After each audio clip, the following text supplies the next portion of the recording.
여러분 안녕하십니까, 진성호입니다.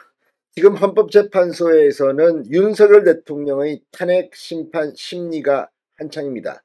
그렇지만 서울중앙지법에서는 이재명 더불어민주당 대표의 대장동 재판이 열리고 있고, 서울고등법원에서는 이재명 대표의 선거법 위반 2심이 한창 진행 중입니다. 특히 이 만에 하나 조기 대통령 선거가 열린다면 이재명이 출마할 수 있을까? 여기는 선거법 재판이 중요합니다. 지금 2심 재판 판사 최원정 판사가 오늘 이재명 대표의 2심 선거법 위반 재판 이 최종 변론 26일로 확정했습니다. 지금 이재명 대표 이 피고가 계속해서 재판을 지연하려고 안간힘을 쓰고 있습니다. 그러나 조희대 대법원장의 특명으로 지금 2심 재판부는 요동도 하지 않습니다. 증인들을 확 줄이고 오늘은 이 검찰의 공소장 변경 신청을 허가했습니다. 검찰은 공소장 변경을 통해 이재명 대표의 발언 중 어떤 부분이 허위사실에 해당하는지를 좀 더 구체적으로 명시했다고 했습니다.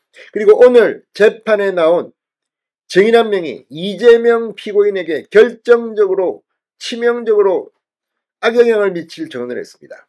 이재명 대표가 백현동 이 건설과 관련해서 박근혜 국토부의 협박을 받았다고 국정감사에서 말했습니다. 이게 허위사실을 말했다는 건데, 협박 그런 분위기가 전혀 없었다고 한국식품연구원 관계자가 발언을 했습니다.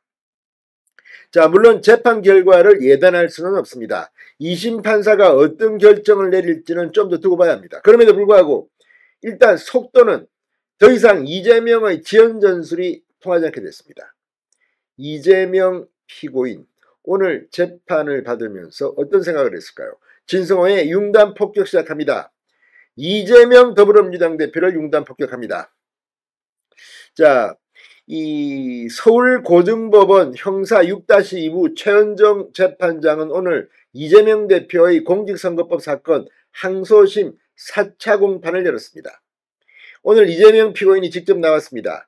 검찰이 신청한 공소장 변경을 재판부는 받아들였습니다.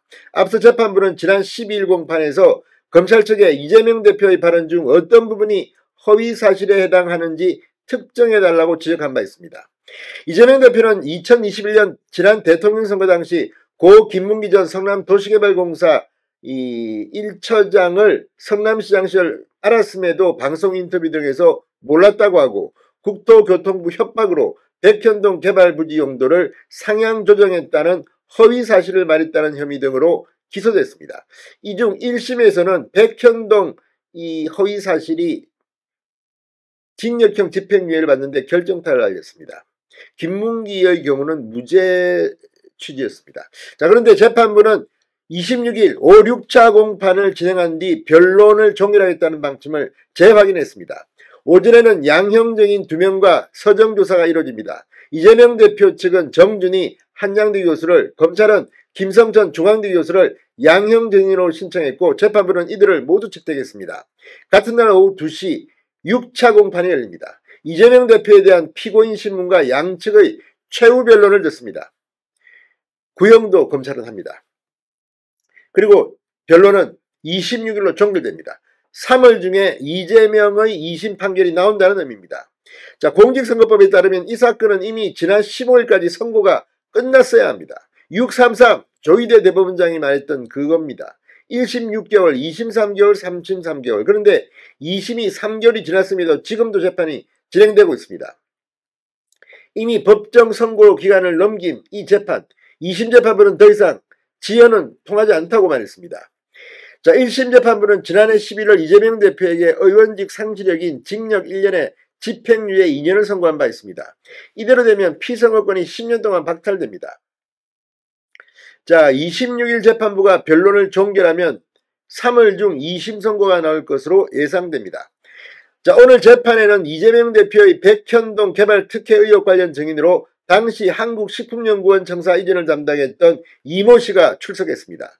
증인 이 씨는 백현동 부지 용도 변경에 대해 국토부의 압박이 없었다는 취지의 증언을 했습니다. 이재명의 주장과 완전히 상반되는 주장입니다.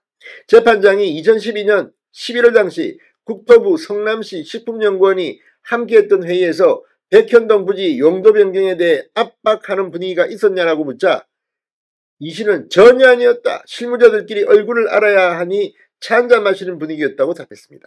이재명이 협박이 있었다고 했는데 이거 완전히 차 한잔 마시는 분위기였답니다. 이재명의 유죄는 확정적으로 보입니다.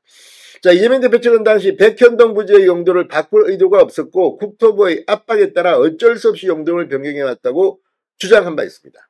이게 지금 완전히 반대되는 정황이 계속해서 나오고 있는 겁니다. 자, 이재명 대표 측은 답답한 심정에 챗 GPT를 적용해봤다고 주장하기도 했습니다. 자, 그런데 오늘 이 검찰 공소장 변경을 통해 이재명 대표의 방송 인터뷰에서 했던 4가지 발언이 각각 시장 재직 시 김문기를 몰랐다. 김문기와 함께 간 해외 출장 기간 중 김문기와 골프를 치지 않았다. 경기지사가 돼 공직선거법 위반 기소 이후 김문기를 알게 됐다는 3가지 공소사실 중 어디에 해당하는지를 특정했습니다. 반면 이재명 대표 측은 검찰이 지나치게 발언을 확대 해석하고 있다고 반박했습니다. 자, 어쨌든 이제 더 이상 연기는 없습니다. 이재명의 운명, 물론 선고가 어떻게 나올지는 예상하기 힘듭니다. 그러나 무죄가 나올 것 같지는 않습니다. 선거법은 벌금 100만원형 이상만 나와도 출마를 할 수가 없습니다. 이재명, 설령 대법원 확정 판결이 나오지 않더라도 2심에서 유죄가 나오면 설령 조기 대선이 있더라도 민주당 내에서 논란은 커질 겁니다. 진성호의 융단 폭격이었습니다. 여러분 감사합니다.